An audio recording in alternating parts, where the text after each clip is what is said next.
When police arrested Ruby Franke in 2023, her eldest daughter Shari's first thought was that her young siblings were dead. That is according to her new autobiography, The House of My Mother. We are getting a look at what Shari revealed in that memoir, including an apparent affair her mom was having with her business partner as Ruby sits locked up in a Utah prison for felony child abuse. Welcome to Sidebar, presented by Law&Crime. I'm Jesse Weber. Yes, we are revisiting the Franke saga, and more specifically, this update regarding the dynamic between child abuser Ruby Franke and her daughter Shari Franke that was explored in a new book. Now, before we even get into that, I have to talk a little bit more about Shari and this family, because you see, Shari had grew up in front of a camera. The now 21-year-old was the oldest of 6 children, all of whom were featured on a popular YouTube channel started by her mom, Ruby Franke, her dad, Kevin Franke. It was called 8 Passengers, chronicled their lives in Utah, eventually amassed millions of followers. But in 2023, Ruby and her new business partner, disgraced mental health counselor Jodi Hildebrandt, were arrested for the twisted child abuse of Shari's youngest sister and brother. These crimes were exposed when her 12-year-old brother escaped from Jodi's home, ran to a neighbor who called 911. He was emaciated, he had duct tape on his wrists and ankles. His 9-year-old younger sister was found inside the home. It took a long time, by the way, for an officer to actually coax this terrified girl out of that small room. In fact, at first, police believed the child was a boy because her hair had been cut short. According to investigators, both children had been subjected to horrific abuse, including being denied food and water, being made to stand out in the hot sun for hours, physical labor, subjected to physical violence. And it turned out that Ruby had written about much of this abuse in a journal. She and Jodi reportedly believed that they were doing God's will by using punishment to exorcise demons that had taken over the children. Both Ruby and Jodi, they eventually entered guilty pleas to 4 counts of aggravated child abuse. They were sentenced to spend at least 4 years in prison, but that could balloon up to 30 years. It all depends on what Utah's parole board ends up deciding. Now, of course, nothing even close to that level of trauma or abuse was ever shown in 8 Passengers videos, but there were red flags. There were definitely red flags. Online sleuths uncovered clips that Ruby had posted to social media where her oldest son talked about having to sleep on a beanbag chair for months. There was a clip of Ruby saying how she refused to take her youngest daughter's lunch to school when her daughter forgot it at home. But you go back to Shari. So the family's home was in Springville, Utah, but Ruby had started spending these long stretches of time away with Jodi Hildebrandt. And at one point in September of 2022, Shari had called Springville police asking them to do a welfare check at the home. She had claimed that her brothers and sisters had been left at home alone while their mother was in St. George. Shari told them that she got a call from a neighbor who said that the kids had been alone for 5 days. As for Kevin, the kid's father, he apparently had been forced out of the home, reportedly at Jodi's suggestion, was living elsewhere. He claims to have not known what was going on with his children during that time. He had filed for divorce from Ruby once she got arrested. And Kevin told the Salt Lake Tribune that Jodi had told Ruby that they shouldn't answer the door if the Department of Child and Family Services came knocking. Without a warrant, social workers or police couldn't enter the home. By the way, Kevin is now working with the Utah legislature to update child welfare rules, saying there are too many loopholes in the system. But again, going back to Shari, she had moved out of that home, was reportedly estranged from her family, attended Brigham Young University in Provo, Utah. And on the day that Ruby was arrested, Shari had posted a photo of police in her old neighborhood saying only "finally." And then in a separate post, she wrote, "Today has been a big day. Me and my family are so glad justice is being served. We've been trying to tell the police and CPS for years about this and so glad they finally decided to step up. Kids are safe, but there's a long road ahead. Please keep them in your prayers and also respect their privacy." And since then, Shari Franke has given a few updates on social media about her life, especially what we're going to talk about now, the release of her autobiography, The House of My Mother, A Daughter's Quest for Freedom. And also, by the way, she announced over the holidays that she's engaged. And in the post, she wrote, "I'm excited to share that I'm engaged. However, for me, this is the end of me sharing my private life. I've had my voice and agency taken for so long, and now I'm putting my foot down. I'm not going to talk about my wedding, future husband, or future kids. I'll continue to advocate for kids who didn't have a voice. So you'll still be seeing me, don't worry. But this is closure for me. I'm moving on with my life, and that's true freedom and joy. Please respect my privacy and the privacy of my future family, and don't speculate or pry. This is my wish and my gift to my family. And by the way, we also recently told you about Shari's testimony in front of the Utah legislature committee about family vlogging. And Shari says her mom's obsession with fame and money meant she had to grow up online in front of millions of people. So she's now advocating for stricter regulations to protect other vulnerable kids. By the way, if you follow us here on Sidebar, you know we try to put a lot of episodes out a day. It gets kind of busy here, kind of hectic, but we have a sponsor who has made one part of my day not only easier, but actually rewarding. It is called Upside. Now, if you don't know what it is, it's awesome. It is a free app that gets you cash back on daily essentials like gas, groceries, food. This is actual real cash back. It's money that appears in your Upside app that you transfer right into your bank account. So look here, I used Upside when I went to lunch around the corner at Dig, which, by the way, was delicious. Anyways, I claimed an offer for Dig on the app, paid as usual using a credit card, followed the steps on the app, and I got cash back. It is so easy. 20% cash back. That's insane. Now, aside from Dig, you can also use Upside at all different kinds of places like restaurants, convenience stores. So to find out how much you can earn, you click the link in the description to download Upside, or you scan the QR code on screen and use our promo code SIDEBAR, and you'll get an extra 25 cents back on every gallon on your first tank of gas. Hope you can check it out. But now I want to talk about some experts from this book, House of My Mother. So to do that, I want to bring in forensic psychiatrist Dr. Daniel Bober to talk more about this. Dr. Bober, thanks so much for coming here on Sidebar. Appreciate it. Great to be here, Jesse. Now, first, Dr. Bober, writing a memoir, for many maybe who might be cynical of this, you know, there are people who could say, oh, this is just a cash grab, but it might be deeper than that, right? Others might see this as a cathartic way to help them, to help someone, right? It's a cathartic way to tell their story and share this story, especially for somebody who is advocating for other children that might be in a similar position. What's your take on writing a memoir like this and what effect it might have on the person writing it? So, Jesse, you know, it's easy in our cynical society to see it as a cash grab, but as you said, I think it might be something deeper. It could be something therapeutic for her or cathartic.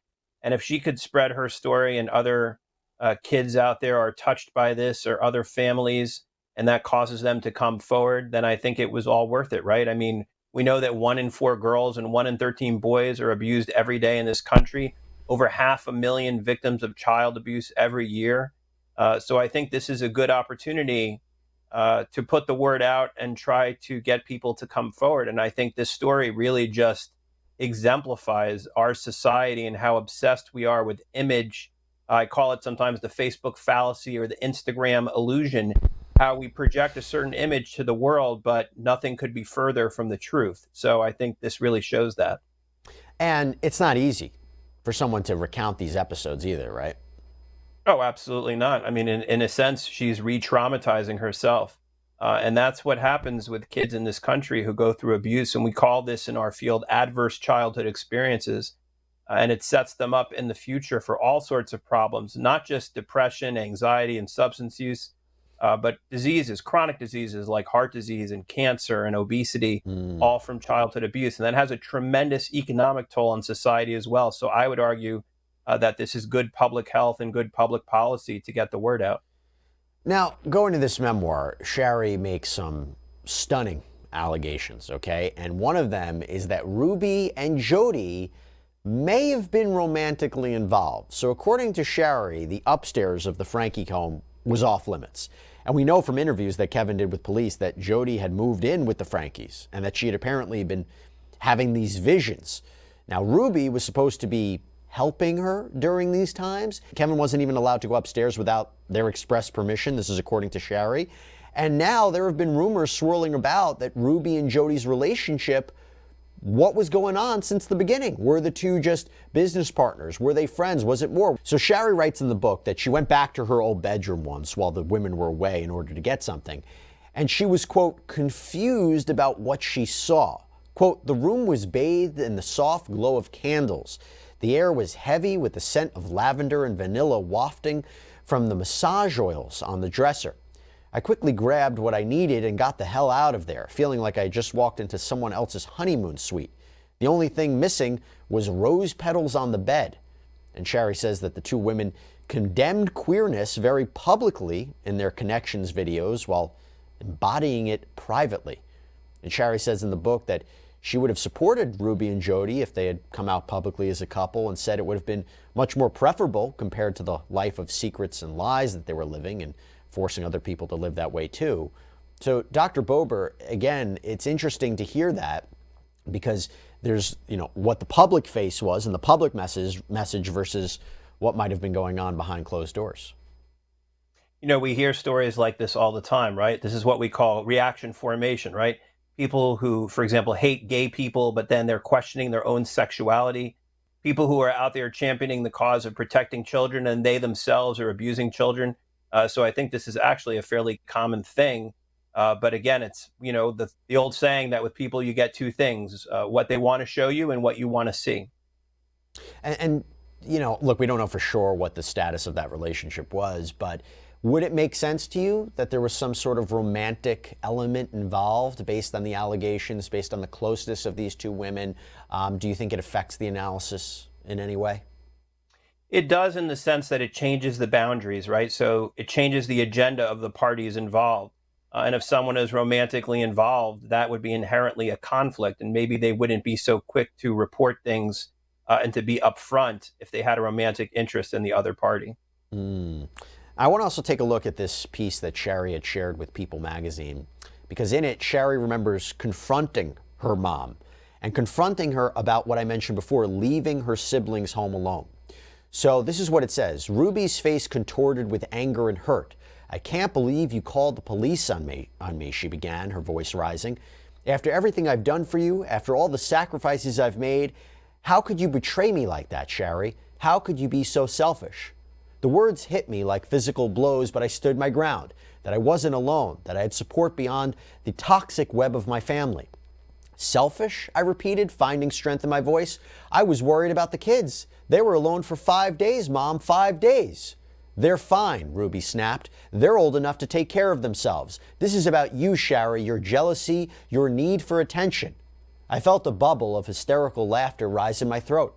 How could she twist this around, make it about me? But then, wasn't that always her way? Dr. Bober, your reaction?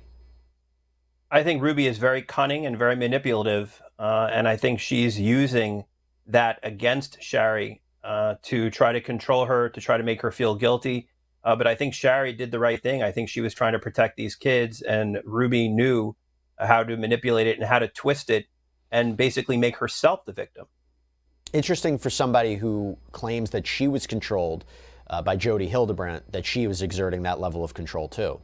Well, she takes no responsibility. Yeah. And I want to get to that in a bit. I want to get to that in a second, because it's important to lay this out and then talk about what Ruby had to say. So the idea also, by the way, that the kids take care of themselves. And it goes back to that idea, Dr. Bober, of self-sufficiency, right? We all want our children to be self-sufficient to a point, but these are young children. And I always found it interesting.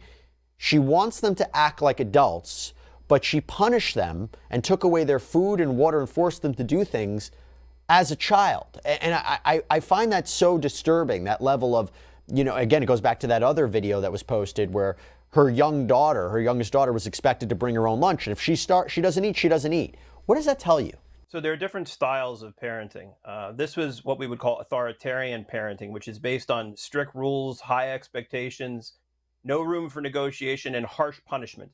That was taken to the extreme here. Authoritative parenting, on the other hand, is parenting that's based on firm but fair expectations, open communication, sort of negotiation, encouraging independence, but still doing it in a nurturing environment.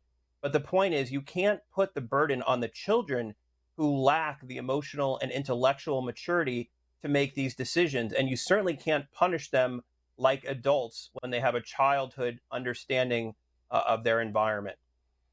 Yeah, that's one of the more disturbing aspects of this. Going back to this passage, though, from Shari's book, it continues, "This isn't about me," I said, my voice steadier than I felt. "It's about the safety of my siblings. It's about doing what's right." Ruby's eyes flashed dangerously. "What's right? You have no idea what's right. You're just a child playing at being an adult. Your siblings are terrified of you now for calling the police on them." Ruby's face hardened, her lips twisting into a sneer. One day, Shari, you'll come crawling back to me, begging for my forgiveness, and it'll be hard for me to give it to you, but I'll be gracious. I'm not going to apologize for telling the truth, I said, my voice quiet but firm. Dr. Bober, what do you make of that interaction? It almost sounds like she's talking to her like she's a possession that she owns rather than a child that she's supposed to nurture, and that's very disturbing. And then it continues, I could feel the tears streaming down my face, hot and sticky on my cheeks. You've always hated me, she whispered. Ever since you were 5 years old, I could see it in your eyes. The way you looked at me, the way you judged me. You've never appreciated everything I've done for you, all the sacrifices I've made. That's not true, I choked. I never hated you, Mom. I was just scared of you. You know, that is very, very telling, right, Dr. Bober? Because it almost reminds me of some of Ruby's journal writings where she talked about not recognizing her youngest children anymore, even describing her son as a snake who slithers and sneaks around looking for opportunities. A lot of biblical imagery there, but you know, it's interesting because this is some of the ambivalence that we see in victims of abuse. They know they're abused, they know they're hurt, they're beaten down, but yet they still have an instinct to protect their parents. So they have these conflicting feelings of wanting to be helped, but also wanting to protect their tormentor at the same time, which is very distressing for them. But this is such a, if you take this conversation as true, that is a very deep-rooted, I don't know if the word is resentment towards her children or anger towards her children, but for her to say that to her own daughter, it says something about Ruby Franke that might go deeper than just her interaction with Jodi Hildebrandt.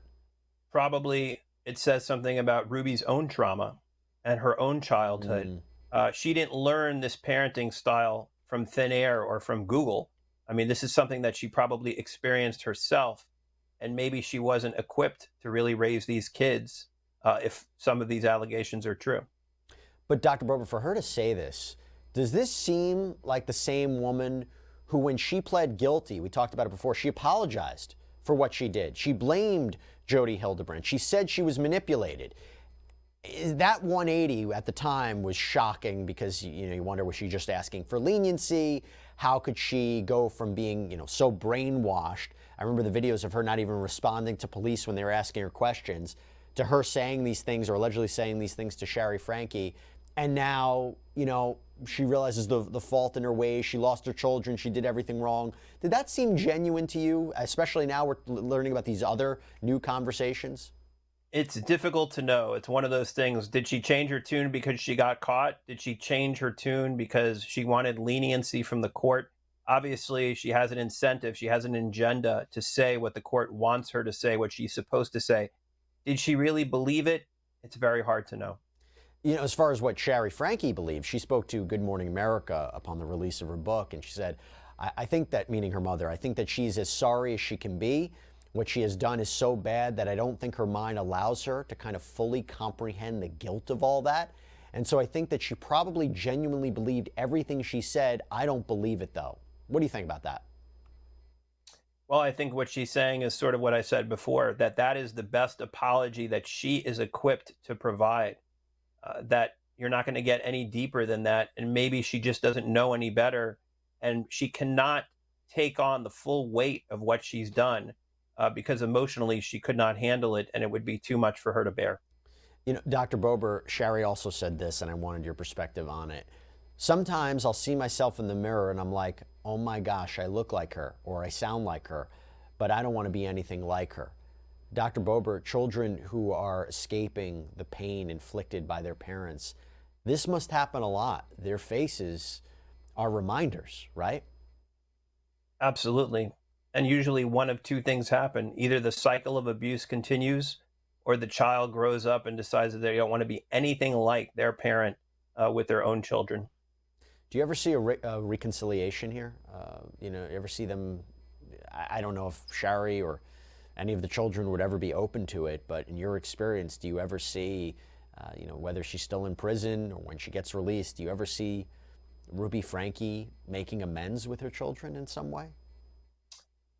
Maybe down the line, but I'll tell you something. I think if the kids are able to forgive maybe it will be more for them and their peace than it will be for Ruby. Maybe they'll come to terms with it. Maybe they'll find their own peace and be able to forgive her so that they can move on, not necessarily for Ruby's benefit. And I believe Shari Franke had told ABC Good Morning America about forgiveness. But what that looks like, we shall see. Dr. Bober, thanks so much for coming on. Really appreciate you taking the time. My pleasure, Jesse.